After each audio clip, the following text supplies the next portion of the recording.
Saudara, Anda kembali menyaksikan Aceh hari ini. Memasuki masa libur sekolah, penyaluran program makan bergizi gratis atau MBG di Kabupaten Aceh Jaya dihentikan sementara mulai 22 Juni hingga 13 Juli 2026. Kebijakan ini merujuk pada surat edaran tentang penyesuaian operasional Satuan Pelayanan Pemenuhan Gizi atau SPPG pada periode libur sekolah.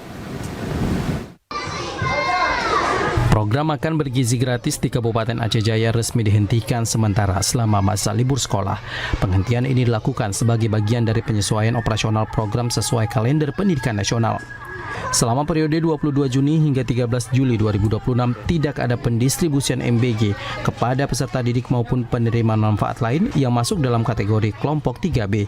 Koordinator Badan Gizi Nasional Aceh Jaya, Curlisa, mengatakan penghentian sementara ini hanya berlaku selama masa libur sekolah. Penyaluran makan bergizi gratis akan kembali dilaksanakan setelah kegiatan belajar mengajar dimulai kembali.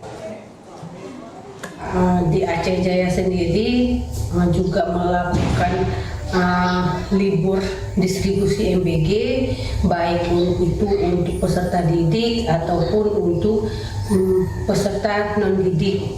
Jadi untuk ibu hamil juga kita stop distribusi, itu kita mengacu sesuai dengan surat edaran nomor 12 tahun 2026 tentang penyesuaian operasional SPPG pada hari libur.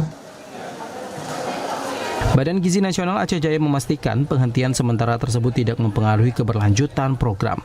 MBG akan kembali disalurkan secara normal setelah masa libur sekolah berakhir sesuai jadwal yang telah ditetapkan. Dari Aceh Jaya, Musliadi, TVRI melaporkan.